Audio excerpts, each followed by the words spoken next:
In the Verkhovna Rada of Ukraine, they voiced what the Kremlin is afraid to say out loud. While Vladimir Putin in his frequent public addresses paints a grand picture of an inevitable victory, the real numbers and cold facts point toward a total catastrophe. The publication Glavred now reports on a loud and significant statement made by members of parliament. The Russian army has suffered a major strategic defeat during the winter campaign of 26.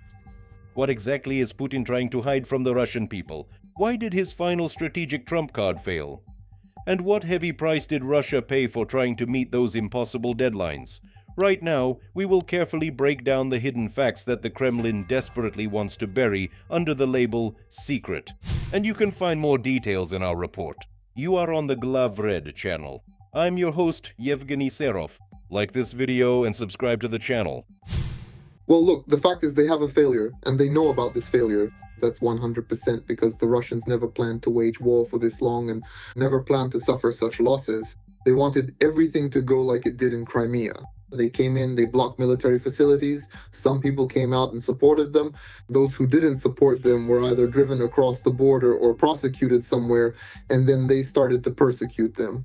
That was their tactic after Crimea. But it didn't work out that way. We see that it's already the 5th year. Well, we're talking now specifically about the full-scale invasion. Well, if we start from 2014, that's one very different story, but we're talking about the massive full-scale invasion. When they made the decision to officially launch an invasion of Ukraine, so to speak. So they haven't achieved their goals and are now trying to adjust them. They're trying to feed us the idea that the main goal was the Donbass, the so-called DNR and LNR. But we know, intelligence knows, everyone knows that's not true because they attacked Kyiv. You remember in the first days, their task was to capture Kyiv in like 3 days. According to a statement in the Rada, quoted by Glavred, Russia's February offensive on the Eastern Front has effectively stalled. Putin demanded the capture of key cities before the start of negotiations in Geneva. But instead, he got mountains of burned-out metal. Losses in tanks and armored vehicles have now reached their highest levels since the very beginning of the war. The Rada emphasizes Putin is trying to conceal the scale of the defeat near Avdiivka and Kupiansk by replacing real reports with triumphant stories about the capture of 2 sheds. But beneath this outward facade, there lies a critical shortage of trained reserves. Glavred notes that the failure on the battlefield has directly impacted Russia's position in international politics. Putin was counting on coming to the meeting with Trump and Zelensky from a position of strength, with newly captured territories behind him. We've heard this more than once. They attacked us from the Sumy direction. They attacked us in the south. That's why Donbass, the LNR, and the so-called DNR, these quasi-republics that their separatists created there, were just an excuse. First and foremost, they wanted to capture all of Ukraine. They wanted to gain full control over Moldova. Later, annex Transnistria and pose a significant threat to all of Europe, gradually bringing back under their direct control the various nations across Eastern Europe that were formerly members of the Warsaw Pact. Well, at the very least, they were trying to do that. And the Baltic countries, they are under threat now, and they were before as well.